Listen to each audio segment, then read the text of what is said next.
Hey everyone, real quick, before this video starts, you may notice that I'm playing against bots here in this Battlefield 2042 gameplay. I could not be bothered to queue up for an actual online multiplayer match, and the player numbers anyway have absolutely tanked, so I don't know how much success I would have in finding a full multiplayer lobby anyway. Full multiplayer lobby being, without any bots in the round at all. There may also be some smooth brain moments during the gameplay here too. That is because I was not playing with any sort of audio. Well, I was playing with audio, but I literally had my headphones plugged into my computer. I was literally listening to just random music or just random background noise of YouTube documentary kind of stuff while I was playing this game because I could not be bothered. This game did not put in 100% effort, or it put in 100% effort in the wrong places, so I should put 100% effort in the wrong places or not 100% at all either.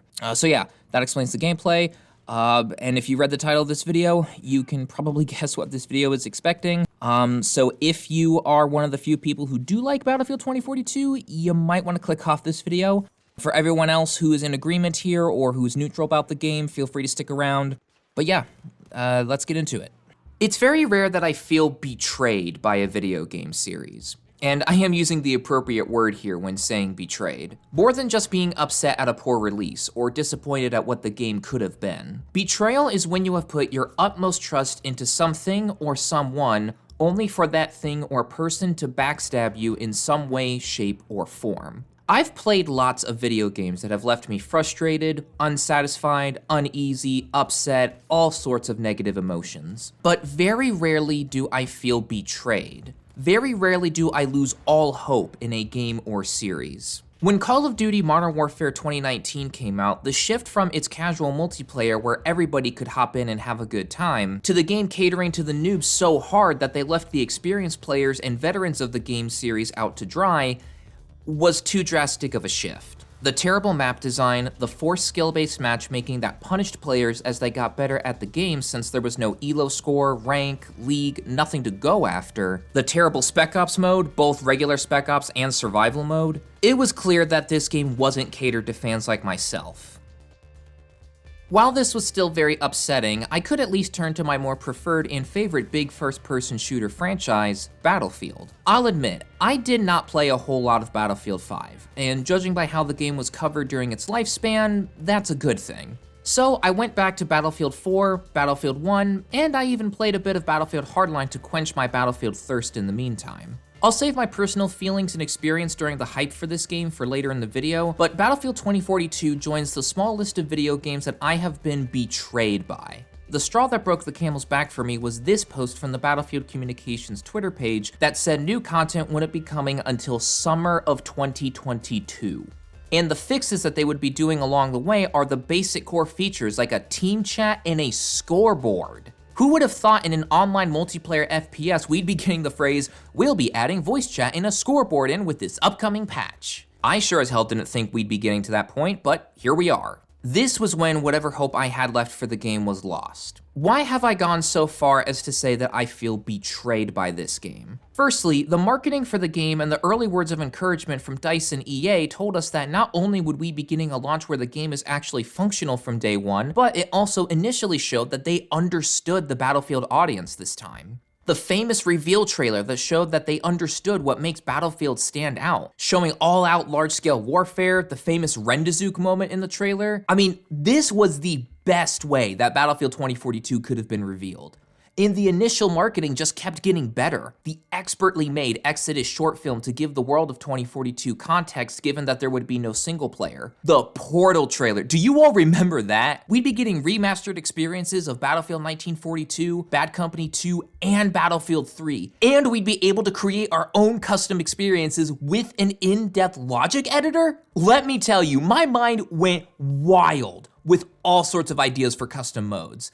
I was ready for Portal mode. Hell, I was ready for the whole game.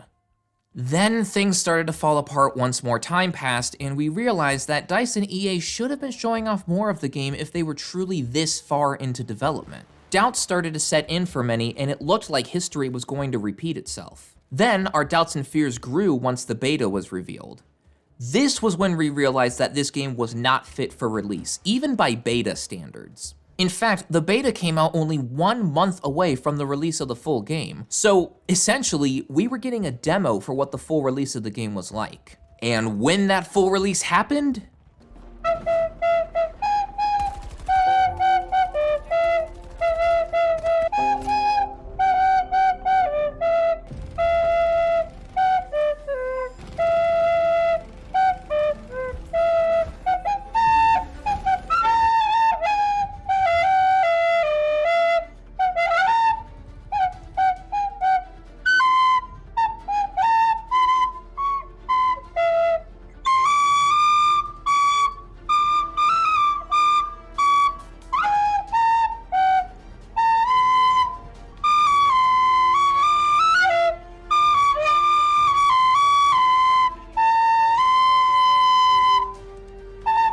the bugs and glitches of this game are already bad enough. These bugs and glitches alone would ensure that this game wouldn't perform well at launch. But what's even worse about this game, worse than the bugs and glitches, is the core gameplay experience. If you haven't done so already, you might want to sit down, grab a snack, grab a drink, have this video be the video you watch while eating dinner, whatever the case may be. There are plenty of bugs and glitches compilations on this game, and me stating them all would just be rehashing known knowledge at this point. But rather than go through every single detail of what's wrong with this game from a gameplay perspective, I'm going to focus on the gameplay decisions that directly eliminate what makes Battlefield stand out from other FPS games. Yeah, things such as the vehicles outside of the shared ones not having cross-faction progression, bullet spread that made some weapons unusable at the start of the game, Portal being only a kind of remaster of some of the previous games, the hovercraft giving us a peek into what the world would be like if Isaac Newton hadn't invented gravity, Portal's logic editor being restricted to just team deathmatch and free-for-all modes, needing to get an asinine amount of kills per gun to unlock all of the attachments for it, tornadoes being like, a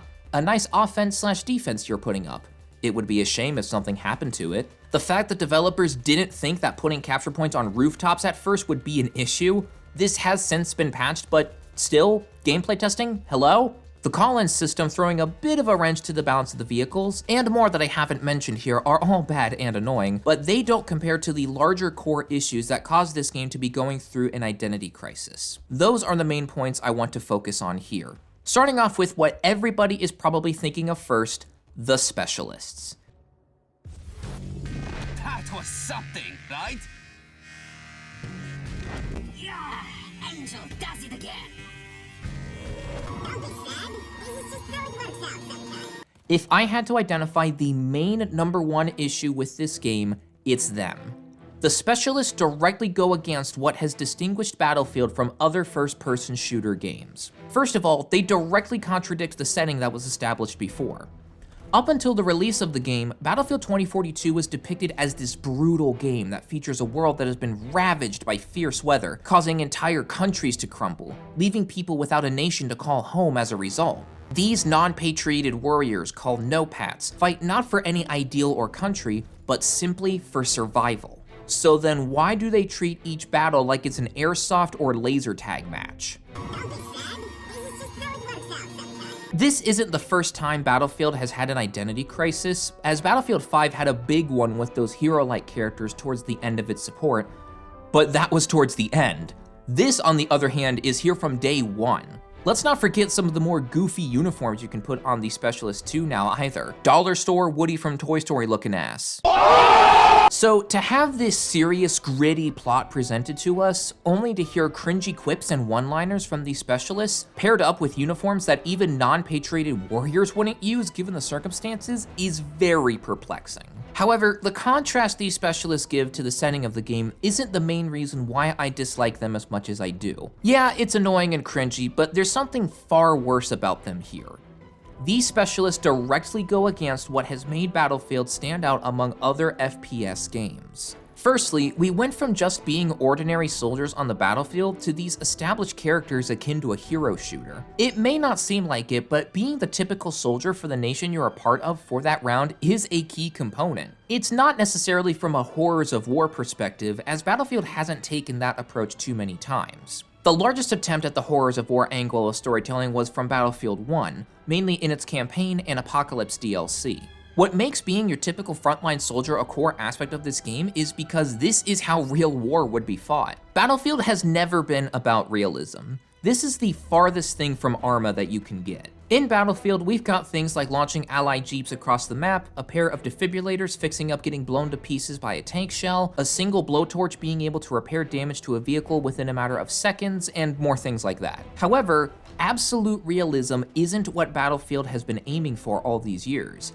A basis in reality is what the series has been aiming for. And having frontline soldiers like the ones we play as in Bad Company 2, Battlefield 3, Battlefield 4, Battlefield 1, and so on, serves that basis in reality. And it adds to the immersion of us being in a battle. These frontline soldiers don't say things like, I am not overconfident. I'm just better than everyone else. They say things like, Shit! Fuck! Fuck! Fuck! I can't! They're cutting us to pieces, Stan! Holy shit, get me out of here! Please, I can't! Do something! Do something! No! I can't take it! Make it stop! Yeah, I can't take much more! God damn it, all the hell! Someone, do something! Do something! Get your shit together, our asses are fucked up! You hear me? We are Russians. We don't fucking lose, blять. Oh, god damn it, they're gonna strafe us! Get your dicks in the dirt! We are in the shithole unless you move it now! Now! Move it now, you fuck ass! Think about what you're doing, you dumb fucks! You're shooting at your old man! in Battlefield 2042, these specialists almost serve as mercenaries. They're supposed to be non-patrioted warriors who don't take sides, yet they do take sides in the main game? If Battlefield 2042 wanted to tell a story of the US and Russia going to war while trying to reduce the casualties for their own troops as much as possible, create two gigantic private military corporation armies that sign contracts with these two nations. PMC-A signs on with the US and PMC-B signs on with Russia. Imagine these PMCs stepping up to render humanitarian relief aid once the climate change crisis hits. They'd be able to make tons of money, which will expand their military operations to full-scale military strength. The rest of the world would be too busy dealing with the worldwide crisis to argue with these PMCs about becoming their own armies. Then, when the two remaining superpowers are gearing up to go to war, they hire those PMCs to get their hands bloody for them, fighting as a regular contractor among a mercenary army rather than this hero shooter bullshit would not only be more interesting, but it would actually fit with the tone of the game. Whew, damn, I went off on a totally random side note there. But you see what I mean, right? Okay, let's bring it back in. So it eliminates the feeling of being a part of an army and instead replaces the feeling with a hero shooter coat of paint. But the specialists do something far, far worse than just disrupting the previously established dark tone of the game. When you think of Battlefield, what sorts of things come to mind? Large-scale battles, vehicular combat, combined arms including both infantry and vehicle combat, coordination with teammates? How about the class system? If there's one thing that makes this game series stand out from the other first-person shooters, it's the class system. In the previous Battlefield games, there were no one-man army setups. No matter how much you set up your class to be able to multitask, one class could not effectively do it all. To use Battlefield 4's classes, for example, Assault is able to heal and revive allies and has good infantry combat capabilities by having their class-exclusive weapon list be assault rifles. Engineers specialize in destroying and repairing vehicles, and they have PDWs for close-range combat. Support can suppress the enemy or defend an area with high magazine LMGs combined with ammo boxes to resupply the team. And they can get creative with gadgets like C4 and the airburst grenade launcher, for example. And Recon is able to provide support along with specializing in spotting enemies to let their teammates know where to go and what to do. This incentivizes teamwork with the other players playing as the different classes. There are very few moments where you'll be able to have one-man army moments, as sooner or later, you'll come across a problem that you cannot currently deal with. Playing as the assault class and having an enemy vehicle enter the area, or playing as Recon but running out of ammo can be two examples. Battlefield 2042, on the other hand, ditches classes entirely in favor of letting you pick whatever gadget you want. On paper, this sounds like the game is trying to be more liberating with your choices by allowing you to truly create your own style of play. In execution, though, this causes 2042's identity crisis to become even worse. When you need ammo from a teammate, you don't know who to turn to since there are no support players in this game. The large majority of players have the rocket launcher with them due to the number of vehicles present in the game, which we'll talk about the vehicles and the map sizes and things like that in a little bit. Hardly anybody uses the repair tool because you have to choose between either destroying vehicles or fixing them. You can't have both for some reason.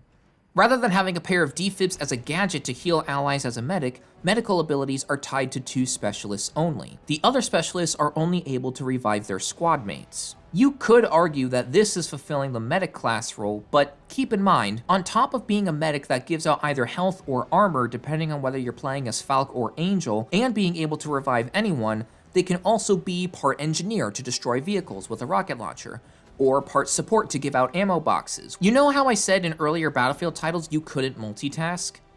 While you're not able to entirely multitask in 2042, it's a lot easier to be able to do so, more than you should. On top of whatever gadget you have, each specialist has their own unique specialist ability. As referenced earlier, Falk is able to heal allies with her Surette pistol, and Angel is able to throw out armor packs to allies. Others include Dozer with a shield, McKay with a grapple hook, Casper with a recon drone, and more. Thankfully, these abilities aren't overpowered. I remember when we all thought Pike was going to be overpowered to hell and back because her main ability was wall hack goggles. In reality, her ability is alright, but there are better specialists to choose from. But why aren't these gadgets? Armor packs could be given by support players, health pistols could be for the assault/medic class, wall hack goggles could be for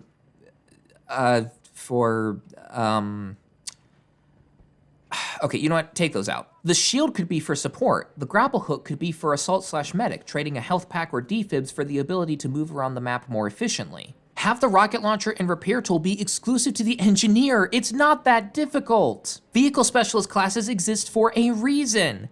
Have the SOFLAM be exclusive to the recon class. It's not that difficult. Classes would be way better in not just gameplay terms, but also maintaining what makes Battlefield distinct among other FPS games. Why the hell did they get removed in the first place to begin with? Why? Why? I have to know. Why?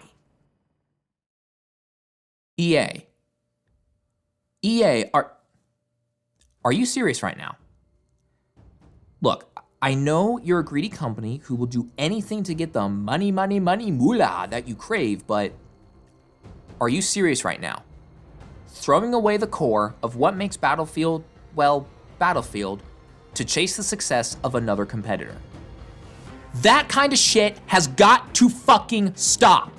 I am so damn tired of seeing AAA publishers demanding to the game developer that they toss out what makes their game series unique because the competition had great success with something else. Of course, you want to stick with current trends. Of course, you want to capitalize on the hot button topic or theme in gaming at the moment. But for the love of God, don't compromise your vision of the game for it. Or if you are going to include skins to monetize the game more, be smart about it. Do you know how cool we could have made our typical frontline soldiers look? But no, you and DICE just had to throw away what makes Battlefield so special, didn't you? All for that extra moolah. Well, look at where that got you. That got you into so much financial ruin that you're ashamed to give exact sales figures during your investor call. Serves you right, you greedy dumbass pieces of shit. Ruining everything you touch so that you can get your rocks off after seeing dollar signs for these products instead of seeing them as video games. Well, guess what? Us Battlefield fans pulled a pro gamer move. Our move was so good that your financial outlook for the rest of the year is reduced because of how bad this game sold.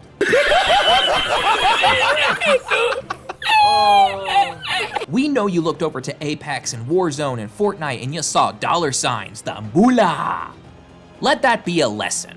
Oh, no. DICE, no, get your ass back here. I am not done yet. EA mandated the specialists. That much is clear. Whether or not they mandated that the specialists remove the class system, I don't know, and frankly, I don't care at this point. I'm so tired.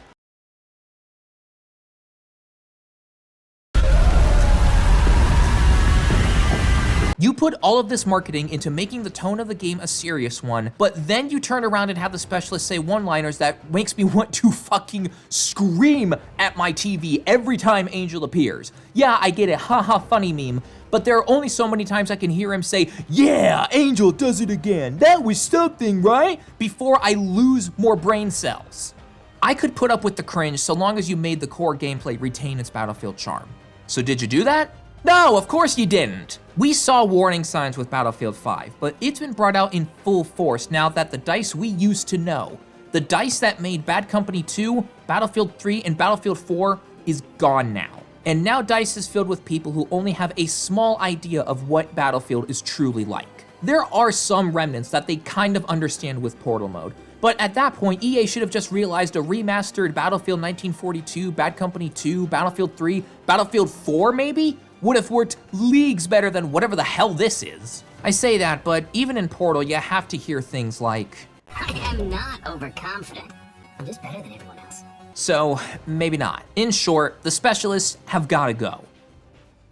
The other main problems with this game are in regards to the map design and the increased player count. This is a textbook example of just because you can doesn't mean you should. On paper, 128 player battles on large-scale maps sounds like the next logical step. Better technology equals more capable hardware, which means the game can process more things better if the game utilizes the technology to its fullest potential. But would increasing the player count to 128 players make the game better? Back in the day, when Battlefield 3 was the main installment, Patrick Sutherland, I really hope I'm pronouncing that name right, who was working on the series at the time, said this: "A lot of people ask us about 64 versus 128 or 256 players.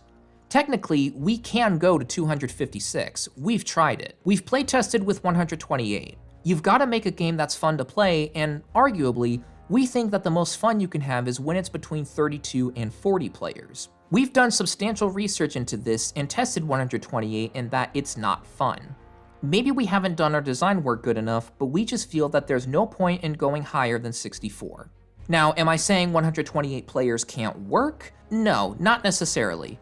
I do think if the maps were designed properly with this amount of players in mind, it could work, but given the higher player count, that's a lot more difficult to get right. It's a lot easier to accidentally go to either of the extremes. On the one extreme, maps that are too large, which results in long stretches of not seeing any combat and infantry not having a huge role. On the other extreme, maps that are too small, which results in the game being a total cluster of a mess. It's much more difficult to find that sweet spot with 128 players compared to 64 players. For a large majority of the maps in 2042, they suffer from the problem of being too large, which seems pretty weird at first. That is until you realize that infantry have been left out to dry when it comes to moving from one battle zone to the other. I have had countless examples in Conquest of playing as infantry, successfully capturing a point, and the next point that I want to go to is a pretty long distance away while on foot. I try to utilize the game's call-in system that allows you to spawn a ground vehicle anywhere if there are any available, but a good amount of the time, even the jeeps are all taken. Which means I either have to sprint an incredibly long distance,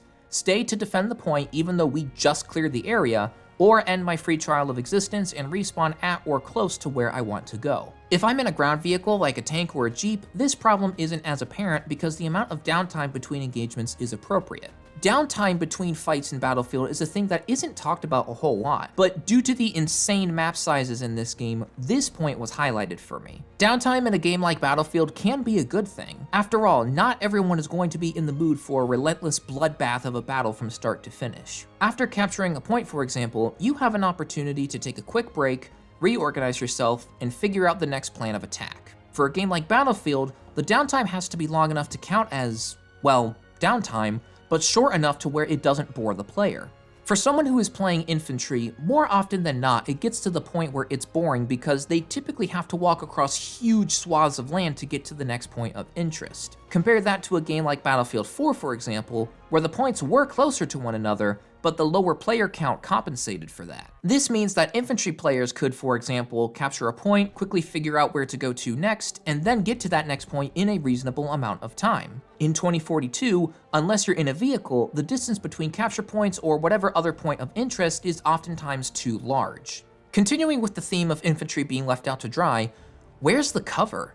If infantry is expected to be able to make a difference in these battles, they need some cover in order to survive. Right now, only capture points have reliable cover. In between those points is effectively no man's land. This problem is reduced in Breakthrough since the action is focused on multiple specific points on a sector of the map rather than the map as a whole, but then you still have the issue of the core gameplay not being what Battlefield has always been about.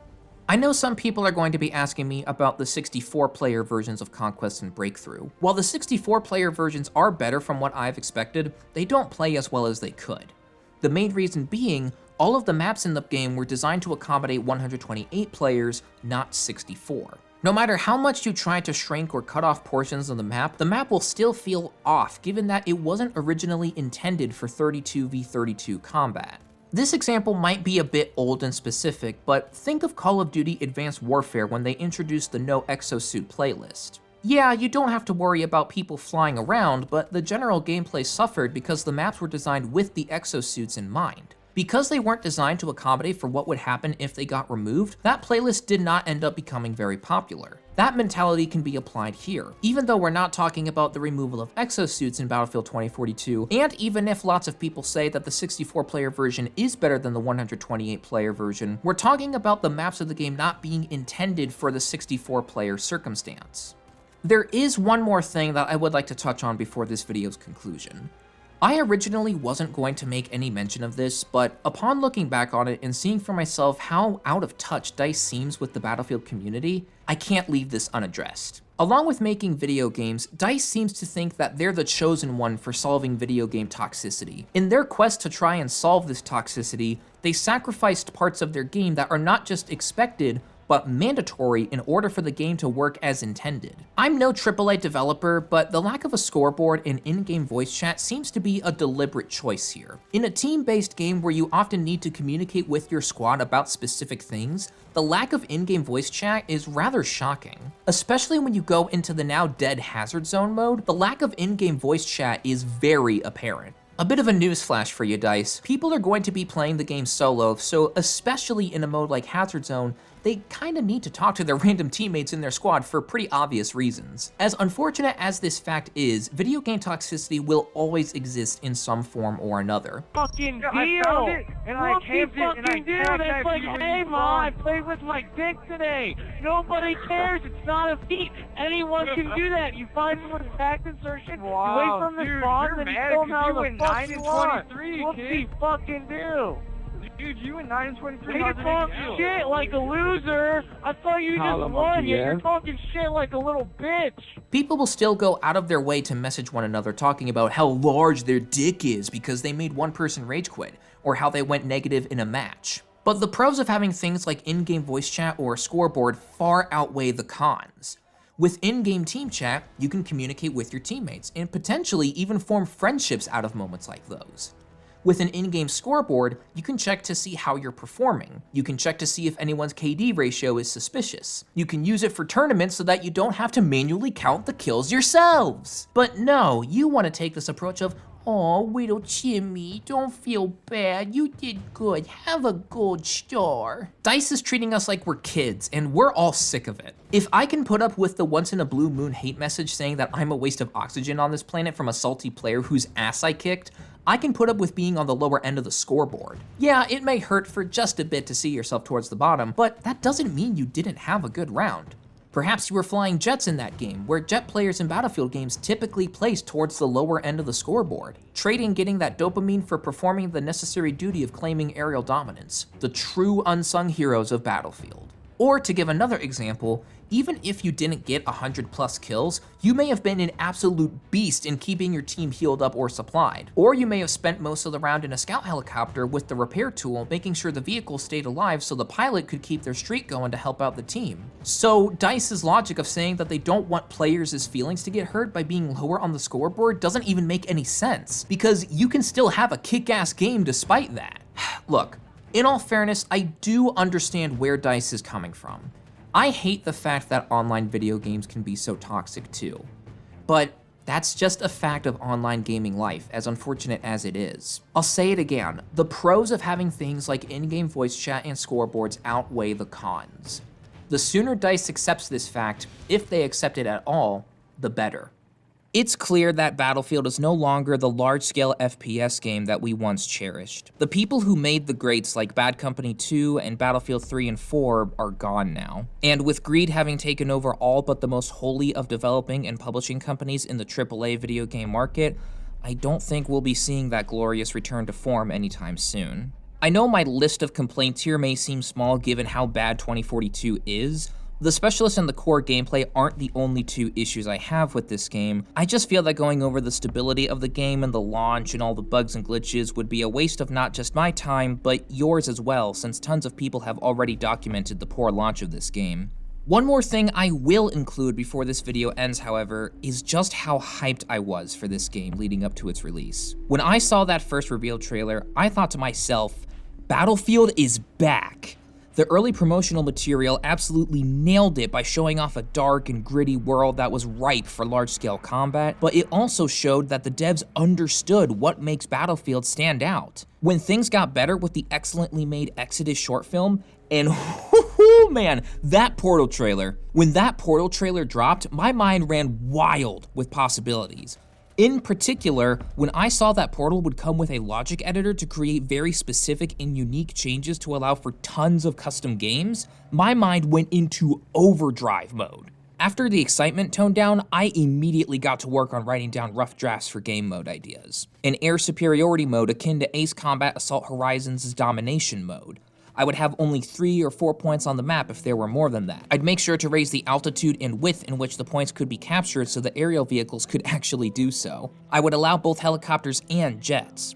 Jets to secure the airspace and helicopters to use their ability to hover to secure the points easier. I didn't know if this was possible at the time, but given how in-depth the logic editor seemed, it definitely seemed possible. I also had an attacker versus defender tank escort mode in mind. The defenders would have access to a beefed up tank that has a massive health increase along with more lethal ammunition and faster reload speeds, but the tank couldn't regenerate any amount of health. The defenders would have to escort their tank to the designated point on the map to win. Meanwhile, the attackers would need to destroy the tank before that happens. Explosive conquest, where the only way to fight would be with grenade launchers, rockets, C4, anything that goes boom. But now,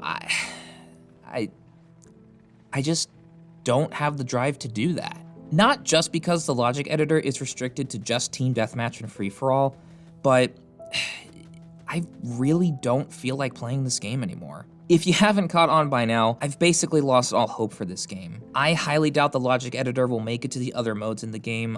I highly doubt it'll make a Battlefield 4-esque comeback. And I highly doubt I'll have the motivation to play it at any point in the future. Hell, actually, while we're still on the topic of how hyped I was for this game, I even had this grand vision of a big guide video that I would make a month or two after its release.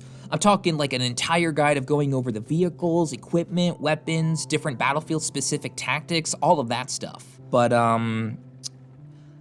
now, it would be a waste of my time to make such a video, and it would be a waste of anyone else's time to watch it, given the current reception of the game. So, yeah, on top of my Portal mode ideas, there goes that idea out the window too now. You know the whole "I'm not mad, I'm just disappointed" saying? Well, I'm mad. I'm angry, furious even, at this game. But above all else, the emotion I feel towards this game the most is disappointment. This game had so much potential. This was shaping up to be Battlefield's comeback, at a time where an astonishing comeback was essentially needed for the franchise to remain on the radar in any serious capacity. But instead of making that comeback, the Battlefield series fell right back into the hole it tried to claw its way out of, and perhaps even fell deeper this time. Some people are even going as far as to say that this is the final nail in the coffin for the franchise, which that really hurts to hear as someone who loves Battlefield. But I do see where they're coming from. Whenever the next Battlefield title comes out, I won't be pre-ordering it. And if it turns out to be a mess like this game, then I'm not getting it. I've given a franchise I used to once love the cold shoulder before with Call of Duty, and I'm willing to do it again if need be. As much as it'll hurt, if this is Battlefield's future, if you could even call it a future, then I can't in good faith support it.